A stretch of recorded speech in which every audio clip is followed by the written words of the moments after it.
चलो आज हम सीखने वाले हैं स्वर वर्ण। क्या सीखने वाले हैं? स्वर वर्ण। और अयोग्यवाह किसे कहते हैं और व्यंजन किसे कहते हैं? क्या कहते हैं? व्यंजन किसे कहते हैं और संयुक्त व्यंजन किसे कहते हैं? ठीक है, आज हम सीखेंगे। चलो सीखते हैं। इससे पहले और भी सीख पाए ना, भाषा सीखे हैं, व्याकरण सीखे हैं, वर्णमाला सीखे हैं ना। चलो आज हम सीखेंगे स्वर वर्ण। क्या है? बोल रहा है जो वर्ण किसी दूसरे वर्ण की सहायता के बिना बोला जाए। क्या बोला जाए? जो वर्ण बिना किसी दूसरे वर्ण के सहायता के बिना बोला जाए उसे हम स्वर वर्ण कहते हैं। सहायता के बिना क्या? जो दूसरे वर्ण की सहायता ना ले, वो अपने सहायता और अपने बल से बोला जाए। जैसे मान लो इसमें अ है, क्या है? अ है, आ है, अर्सई है, दीर्घई है। ये क्या है? इसका पहले से ऐसा नाम है। क्या है? पहले से ये पावरफुल और अपने सहायता से बोला जाता है। और दीर्घई है, अर्सऊ है, दुर्गऊ है, री है, ए है, आ है, औ है, औ है। अब देखो इतना तो है।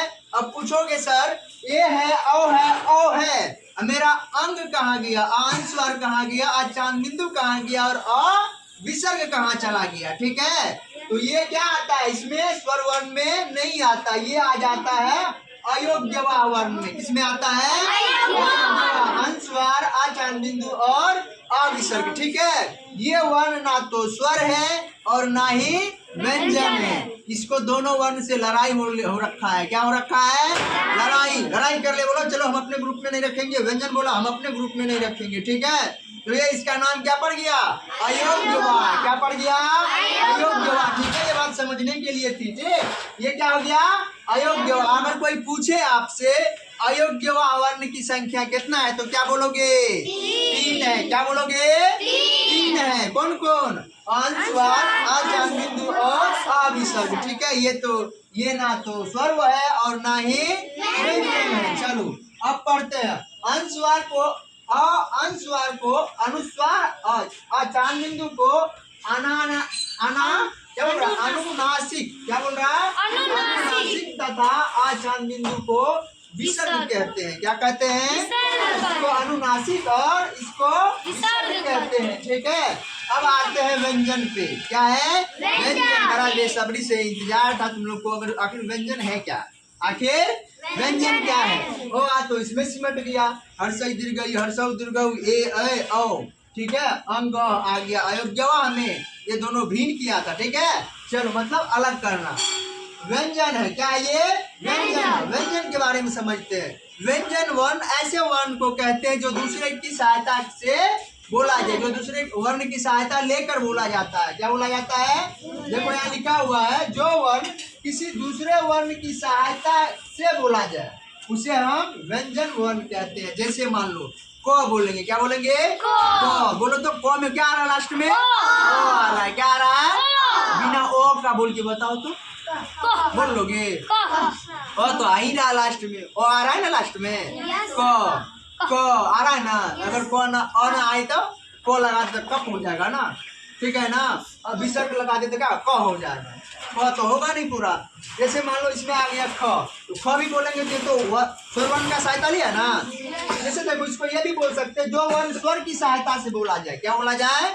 जो वर्ण स्वर की सहायता से बोला जाए उसे हम व्यंजन वर्ण कहते हैं। इसको ऐसे भी बोल सकते हैं। ठीक है, जो वर्ण स्वर की सहायता से बोला जाए उसे क्या कहते हैं? व्यंजन वर्ण। और स्वर वर्ण जो अपने बल, अपने बुद्धि और अपने दम खम पे बोला जाए उसे क्या कहते हैं? स्वर वर्ण कहते हैं। चलो व्यंजन वर्ण में आता है अपने, देखो क ख आ गया, पूरा आ गया ना। क ख ग घ अंग, च छ ज झ य, ट ठ ड ढ न और त थ द ध न। और क्या? प फ ब भ म। अब देखो इसमें आता है य र ल व ताम समुदन स धन स और हो। अब पूछोगे सर हो तब तो ला दिए, हमरा अक्षर ज्ञा कहाँ गया? अक्षर ज्ञा कहाँ गया? इसमें है कहाँ? तो चलो ये इस व्यंजन में नहीं आता। ये किसमें आता है? हमारा संयुक्त व्यंजन में। किसमें आता है?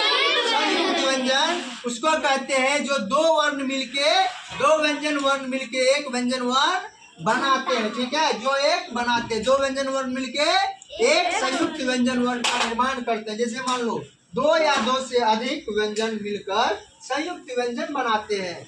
जैसे देखो मेरा क्या है, हिंदी वर्णमाला में 4 संयुक्त व्यंजन है। कितना है? 4। पहला है अक्ष, दूसरा है त्र, और तीसरा है ज्ञ, और चौथा है स्र। क्या है चौथा? स्र। याद रखना, अगर कोई पूछ दे बताओ बच्चे कि संयुक्त व्यंजन वर्ण की संख्या कितना है, क्या बताओगे? तुम्हारे हिंदी वर्णमाला में संयुक्त व्यंजन वर्ण की संख्या कितना है, तो क्या बताओगे? 4। क्या कौन कौन? पहला अक्ष, त्र, ज्ञ और स्र। समझ में आ गया? चलो आगे समझते हैं। अब देखो बोलोगे सर आप तो बोले संयुक्त व्यंजन 2 या 2 वर्ण को मिलकर बनता है। क्या बनता है? 2 व्यंजन मिलकर एक व्यंजन बनाता है। ठीक है, तो कैसे बनाता है उसको बताइए। क्या बोलोगे? कैसे बनाता है वो समझते हैं। देखो को आधा को और मूर्धन्य स मिलकर क्या बनता है? मेरा अक्ष बनता है। क्या बनता है? अक्ष बनता है। क्या बनता है? अक्ष। देखो जिसमें भी ये हलंत लगा रहे, क्या लगा रहे? हलंत लगा रहे, उसको समझना ये आधा है। क्या है ये? आधा है। जहाँ पे भी लगा रहे, जैसे मान लो तो में भी हलंत लगा तो आधा तो है। क्या है? आधा तो। आधा को और आधा मूर्धन्य स बन के क्या मिलके बनता है? मेरा अक्ष। याद रखना। और तरह क्या मिलता है? आधा तो और पूरा रो मिलके क्या बनाता है? त्र बनाता है। क्या बनाता है? त्र बनाता है। अब पूछोगे सर ज्ञान कैसे बनता है? क्या पूछोगे? ज्ञान कैसे बनता है? तो मेरा आधा जो और पूरा य मिलके ज्ञ बनता है। क्या बनता है? ज्ञ बनता है। समझ रहे हो बात को? अब स्र के बारे में आते हैं। क्या बनेगा? स्र। तो क्या बनेगा? आधा ताला विश्व और पूरा रो मिलके क्या बनता है? मेरा स्र। समझ में आ गया सबको? आवाज नहीं आ रहा? समझ में आया? अच्छे से समझ में आ गया? अब नहीं ना भूलोगे कभी? भूलोगे तो फिर से बताएंगे। ठीक है, लेकिन याद रखना कहीं मिस होगा तो एक बार पूछ लेना। ठीक है? मजा आया पढ़ के? क्लैपिंग कर दो एक बार।